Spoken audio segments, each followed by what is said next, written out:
अल्हम्दुलिल्लाह वस्सलातु वस्सलाम अला रसूलिल्लाह व अला आलिहि व सहबिहि अजमईन अम्मा बाद। अऊज़ु बिल्लाहि मिनश शैतानिर रजीम बिस्मिल्लाहिर रहमानिर रहीम।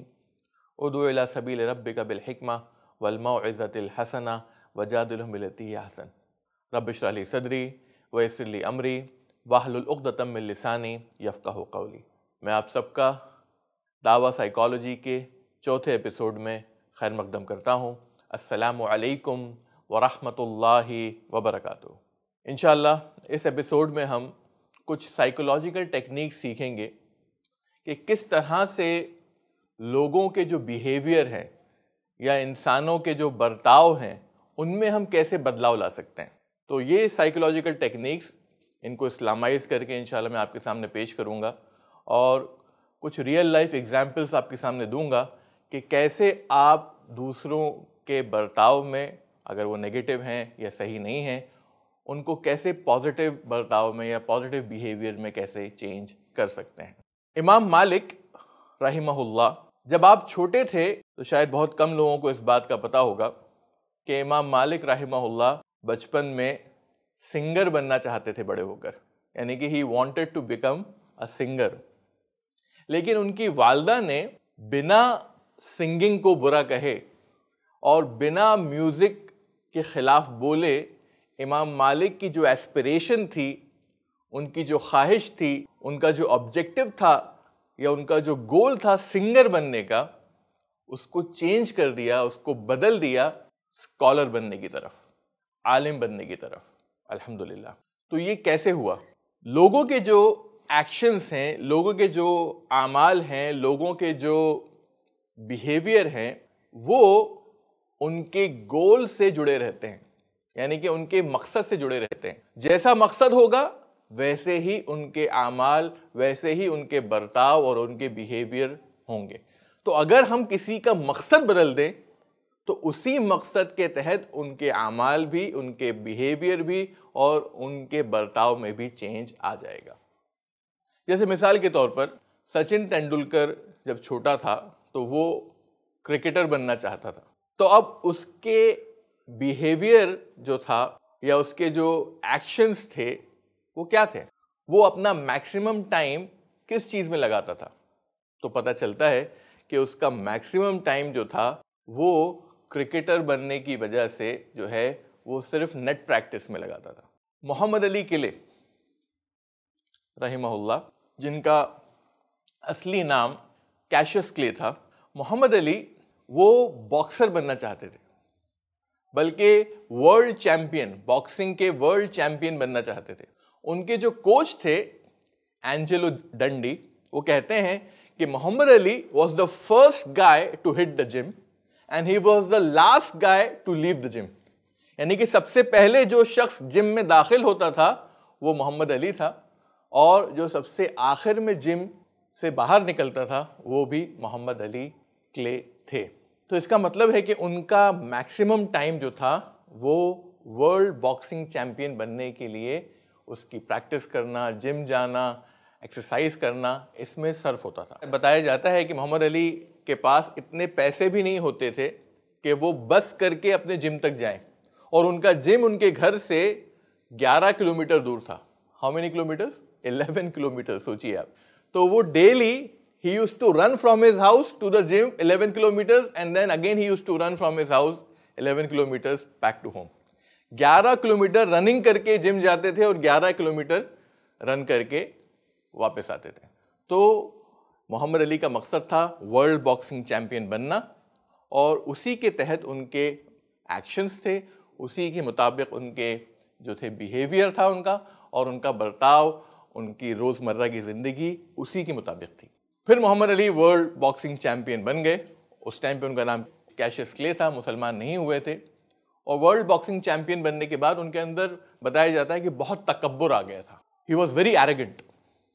उनका एक बहुत ही मशहूर मकूला है, वो कहते हैं कि it is hard to be humble when you are as great as I M.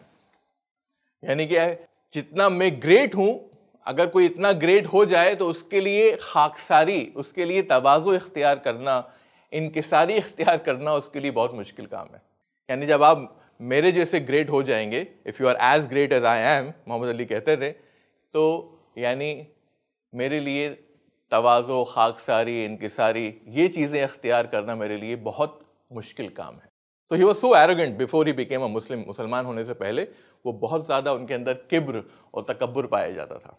America में एक लॉ था, जब भी अगर अमेरिका किसी कंट्री से वॉर में है तो इस तरह के लोगों को जो है वॉर के लिए भेज दिया जाता था। यानी कि जो वर्ल्ड बॉक्सिंग चैंपियन है, जो भी इस तरह के लोग हैं, तो उनका अगर नाम आ जाता था और वहाँ पे सोल्जर्स कम पड़ रहे हैं तो वो उनको भेज देते थे। मोहम्मद अली का नाम नहीं आया, उनका नाम थोड़ा नीचे था। तो अमेरिका की वॉर चल रही थी वियतनाम से और उनका नाम वहाँ पर जो है वो नहीं आया। इसी दौरान अमेरिका वियतनाम वॉर के दौरान मोहम्मद अली ने इस्लाम कबूल कर लिया। मोहम्मद अली ने क्या कबूल कर लिया? इस्लाम। यानी कैशियस क्ले से अब वो मोहम्मद अली हो गए। और अमेरिका वियतनाम वॉर चल रही है और पता चलता है कि उनका नाम आ जाता है और अमेरिकन आर्मी से उनको कॉल आता है कि आप जो है फौरन वियतनाम आ जाइए and you have to serve in the American army. Muhammad Ali को बुलाया जाता है हेडक्वार्टर्स में और कहते हैं आपको इमीडिएटली वियतनाम जाना पड़ेगा। मोहम्मद अली कहते हैं कि मैं वियतनाम नहीं जाऊंगा। और वो लोग कहते हैं कि आप जो कह रहे हैं इसका मतलब जानते हैं आप? You are refusing to serve in the American army, इसके कॉन्सिक्वेंसेस क्या होंगे, इसके नताइज क्या होंगे? मोहम्मद अली ने कहा कि मैं वियतनाम नहीं जाऊंगा चाहे कुछ भी नताइज हो, क्योंकि मेरा रिलीजन, मेरा धर्म, मेरा मजहब इस बात की इजाज़त नहीं देता कि मैं मासूम लोगों की जान लूँ। इसलिए मैं वियतनाम नहीं जाऊंगा और अमेरिकन आर्मी को सर्व नहीं करूंगा। और इसके लिए अगर मुझे कुछ भुगतना भी पड़ेगा, कुछ सज़ा भी मिलेगी, तो मैं उसके लिए तैयार हूँ। तो वो लोग कहते हैं कि आपको पता है ये कहने की वजह से you will be find 10,000 American dollars. आप सोचिए 1960s में 10,000 अमेरिकन डॉलर कितने हो जाते हैं? आज भी हम हिसाब लगाएंगे तो ये 8 लाख के करीब ये रकम हो जाएगी। और 8 लाख रुपए या 10,000 अमेरिकन डॉलर्स 1960 में बहुत बड़ी रकम थी। फिर उन्होंने कहा कि सिर्फ 10,000 डॉलर ही नहीं, बल्कि तुम्हारा पासपोर्ट भी जब्त कर लिया जाएगा, तुम कहीं ट्रैवल नहीं कर सकते, और उसके अलावा तुम्हारा जो वर्ल्ड बॉक्सिंग चैंपियन का टाइटल है वो भी तुमसे छीन लिया जाएगा। और सिर्फ यही नहीं, उसके बाद फिर तुम कहीं फाइट ही नहीं कर सकते। You can not fight in the ring in America, तुम अमेरिका से बाहर भी नहीं जा सकते। मोहम्मद अली ने कहा कि मैं 10,000 अमेरिकन डॉलर फाइन भरने को तैयार हूं। तुम मेरा वर्ल्ड बॉक्सिंग चैंपियन का टाइटल लेना चाहते हो, ले लो। तुम चाहते हो कि मेरा पासपोर्ट जब्त हो जाए तो वो भी जब्त कर लो। तुम चाहते हो कि मैं कभी फाइट ना कर सकूं रिंग में, तो उसके लिए भी मैं तैयार हूं। लेकिन मैं मासूम लोगों की जान लेने को तैयार हूं, क्योंकि मेरा धर्म, मेरा मजहब, मेरा रिलीजन इस बात की मुझे इजाज़त नहीं देता कि मैं मासूम लोगों की जान लूं, और वियतनामीज मेरे लिए मासूम है। उन्होंने मेरा क्या बुरा किया है? तो आप सोचिए, मोहम्मद अली जो कि वर्ल्ड बॉक्सिंग चैंपियन बनना चाहता था, तो उनकी उस वक्त पर उनका मकसद क्या था? वर्ल्ड बॉक्सिंग चैंपियन बन जाना, पैसा बहुत कमा लेना, फेमस हो जाना, पूरी दुनिया में सबसे मारूफ शख्स हो जाना, ये मकसद था। तो उसी के तहत उनके एक्शंस भी थे। यानी कि मकसद दुनियावी था तो एक्शंस भी दुनियावी थे। लेकिन जैसे ही मोहम्मद अली ने इस्लाम कबूल किया तो उनकी दुनियावी सोच जो है वो बदल गई। किसमें? उखरवी सोच में, यानी आखिरत की सोच में। वो आखिरत के लिए सारी दुनिया को कुर्बान करने को तैयार है। यानी जिन्होंने पूरी जिंदगी लगा दी पैसा कमाने के लिए, वर्ल्ड बॉक्सिंग चैंपियन बनने के लिए, फेम हासिल करने के लिए, मशहूर होने के लिए, उसने जब उसका मकसद बदला दुनियावी से उखरवी, आखिरत वाला मकसद जब हो गया, तो उन्होंने पैसा भी कुर्बान कर दिया, वर्ल्ड बॉक्सिंग चैंपियन टाइटल भी कुर्बान कर दिया, और इवन जो लड़ना था यानी फाइट करना वो तक कुर्बान कर दिया कि मैं वो, हालांकि अपने he was at the peak of his career, उनके करियर का जो पीक था उस पे थे वो, और उन्होंने हर चीज़ कुर्बान करने को तैयार हो गए, क्योंकि अब उनका मकसद दुनिया भी नहीं था, बल्कि उनका मकसद अब उखरवी हो गया था। उनका मकसद अब आखिरत हो गई थी। आखिरत के लिए उन्होंने सारी दुनिया की चीज़ों को कुर्बान कर दिया। और फिर केस लड़ा, ही फॉट द केस। 5 साल तक वो फाइट नहीं कर सके। 5 साल के बाद कोर्ट ने ये फैसला दिया कि Muhammad Ali was right and American army was wrong. यानी कि मोहम्मद अली केस जीत गए। केस जीतने के बाद उनको परमिशन दी गई दोबारा फाइट करने की। He fought in the ring, और रिंग में फाइट करने के बाद he again became the world boxing champion. अल्हम्दुलिल्लाह। तो आप सोचिए, अल्लाह के लिए उन्होंने ये सारी कुर्बानियां दी, आखिरत के लिए उन्होंने ये सारी कुर्बानियां दी, और ये सारी कुर्बानियां देने के बाद अल्लाह ताला ने उनको कॉम्पनसेट भी कर दिया, माशाअल्लाह। तो जैसा कि मैंने कहा, चेंजिंग पीपल्स बिहेवियर, लोगों के बिहेवियर को अगर आपको बदलना है तो उनके क्या करना पड़ेगा, हमको उनके मकसद को चेंज करना पड़ेगा। क्योंकि लोगों के जो बिहेवियर्स होते हैं वो उनके गोल से लिंक्ड रहते हैं, यानी कि उनके मकसद से जुड़े हुए रहते हैं। जैसा मकसद होगा वैसे ही अमाल, वैसे ही बर्ताव, वैसा ही बिहेवियर जो है वो होगा। तो जैसे ही मोहम्मद अली का मकसद चेंज हुआ, उनका बिहेवियर, उनका बर्ताव और उनके एक्शंस जो थे वो भी उसी के मुताबिक हो गए, अल्हम्दुलिल्लाह। इसी तरह इमाम मालिक की वालदा, इमाम मालिक सिंगर बनना चाहते थे रहमहुल्लाह, लेकिन उनकी वालदा ने बिना म्यूजिक को बुरा भला कहे, बिना सिंगिंग के खिलाफ बोले, उन्होंने धीरे धीरे जो है इमाम मालिक का जो मकसद था सिंगर बनने का, उसको चेंज कर दिया स्कॉलर बनने में। किस तरह? इसी तरह उन्होंने क्या किया, वो इमाम मालिक जब छोटे थे तो उनको डेली मस्जिद ले जाने लगी। फिर उनको कपड़े दिला दिए इमाम वाले, इमाम के जो कपड़े दिलाते, जैसे अगर हमारे बच्चे डॉक्टर बनना चाहते हैं तो क्या होता है, हम डॉक्टर का सेट ला के दे देते हैं उनको, वाइट कोट ला के दे देते हैं उनको, चश्मा ला के दे देते हैं उनको, स्टेथोस्कोप ला के दे देते हैं। तो they enjoy because you want them to become doctors. आप चाहते हैं कि आपका बेटा डॉक्टर बने, तो आप डॉक्टर सेट ला के दे देते हैं। इसी तरह कोई पुलिसमैन बनना चाहता है तो पुलिसमैन का कपड़ा ला के देते। तो इमाम मालिक की माँ ने शेख के कपड़े ला के दिए, इमाम के, खतीब के कपड़े ला के दे दिए। और जब इस तरह के कपड़े ला के दिए उनको, तो वो शौक जो पैदा हुआ उनके अंदर कि डेली मस्जिद जाना, स्कॉलर्स की तरबियत में रहना, स्कॉलर्स के साथ में रहना, मस्जिद में ज़्यादा वक्त गुजारना। फिर इमाम मालिक की माँ क्या करती थी, उनको मिंबर पे खड़ा कर देती थी। जैसे इमाम खड़ा होता है मिंबर के ऊपर, ऐसे मिंबर पे खड़ा कर देती थी उनको। और अल्हम्दुलिल्लाह अल्हम्दुलिल्लाह धीरे धीरे जो उनका मकसद था सिंगर बनने का, वो बदल गया स्कॉलर बनने में। और अल्हम्दुलिल्लाह इमाम मालिक रहमहुल्लाह इमाम मालिक बने और उन्होंने रूल किया कि म्यूजिक इज हराम। आप सोचिए, जो इंसान सिंगर बनना चाहता था वो आलिम बन गया, और आलिम बनने के बाद उसने ये फतवा दिया कि म्यूजिक इस्लाम में हराम है। अल्हम्दुलिल्लाह। तो इमाम मालिक की माँ ने जो टेक्निक इख्तियार की, हमारी सारी माएँ जो है अल्हम्दुलिल्लाह वो टेक्निक अपने बच्चों पर इख्तियार कर सकती हैं। कि जब आप देखें कि आपके बच्चे का मकसद क्या है, क्या गोल है, आप उसके गोल बदल दीजिए, उसके अमल, उसका बर्ताव, उसका बिहेवियर, उसकी रोज़मर्रा की ज़िंदगी उसी के मुताबिक हो जाएगी इंशाल्लाह। तो ये अपने आप में एक बहुत बड़ी चीज़ है, चेंजिंग पीपल्स बिहेवियर, जो कि हमारा ये एपिसोड है कि हम कैसे लोगों के बर्ताव को चेंज करें नेगेटिव से पॉजिटिव की तरफ। तो उसके लिए जो पहली टेक्निक है वो ये है कि आप अगर गोल चेंज करेंगे तो बर्ताव अपने आप उसके मुताबिक हो जाएगा। चेंजिंग पीपल बिहेवियर के तहत जो दूसरी टेक्निक है वो है थिंकिंग हाईली ऑफ पीपल, यानी लोगों के बारे में अच्छा सोचना, लोगों के बारे में पॉजिटिव सोचना। इससे क्या होता है, लोगों में पॉजिटिव चेंजेस महसूस होते हैं। अगर आप पॉजिटिव सोचेंगे उनके बारे में तो आपको पॉजिटिव बदलाव उनके अंदर नजर आएगा। एक रियल लाइफ एग्जांपल आपको मैं देता हूं। There was a class of failing students. एक क्लास थी जिसमें स्टूडेंट्स जो थे वो फेल होते रहते थे, बहुत खराब रिजल्ट था उसका।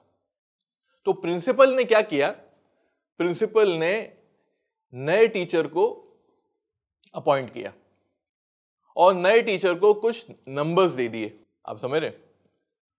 और ये नंबर्स थे जैसे कि तो स्टूडेंट 1 143, स्टूडेंट 2 145, स्टूडेंट 3 146, स्टूडेंट 4 149, इस तरह के नंबर उसको दिए। और टीचर को लगा, जो नया टीचर था उसको लगा कि ये स्टूडेंट्स के आईक्यू लेवल्स हैं। क्या है? IQ levels. और किसी का अगर आईक्यू लेवल 140 से ऊपर है तो उसको जीनियस समझा जाता है। तो जब टीचर को पता चला कि मुझे जो क्लास दी गई है वो बहुत ही जीनियस क्लास है, तो टीचर ने क्या करा, he treated them like genius and they also responded to the teacher like genius. और 2 महीने के अंदर जो फेलिंग स्टूडेंट्स की क्लास थी वो जो है अच्छे मार्क्स लाने लगी।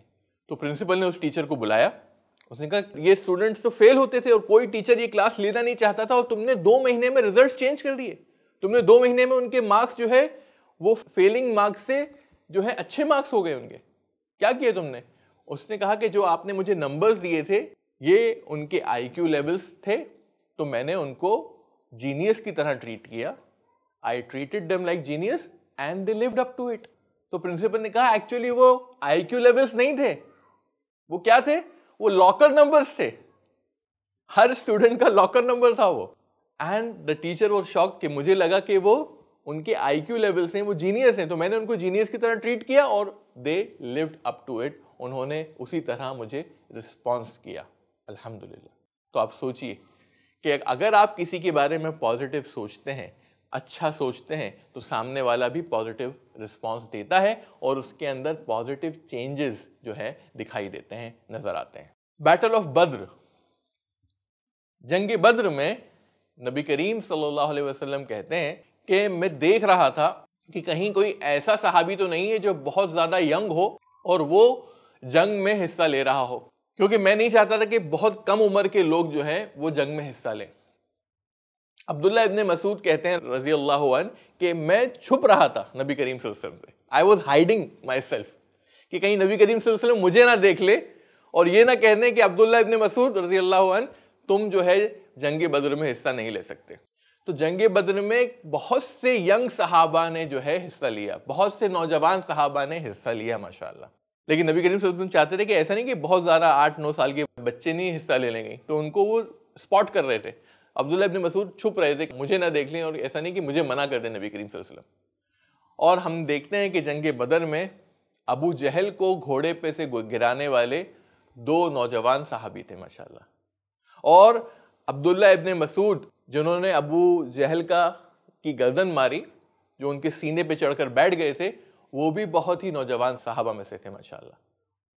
तो आप देखिए आज हमारी जो नौजवान जनरेशन है वो तो बड़ी नहीं होती जब तक कि 18 साल की ना हो जाए, और ये सहाबा जो थे नौजवान सहाबा, इन्होंने जंग बद्र में हिस्सा लिया, तो society treated them like that and they lived up to it.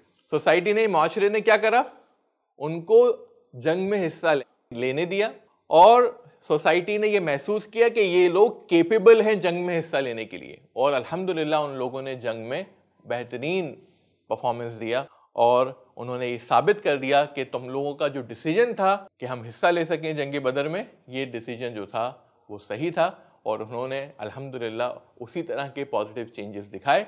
तो जैसा आप, if you think high of people, अगर आप लोगों के बारे में पॉजिटिव सोचेंगे, उनके बारे में ऊंचा सोचेंगे, तो लोग फिर उसी मयार के मुताबिक अपना जो है बिहेवियर, अपने आमाल जो है उनके अंदर बदलाव लेकर आएंगे। तो ये जो थी, ये दूसरी टेक्निक थी जो हमने सीखी चेंजिंग पीपल्स बिहेवियर के ताल्लुक से, यानी कि कैसे लोगों का बर्ताव चेंज किया जाए।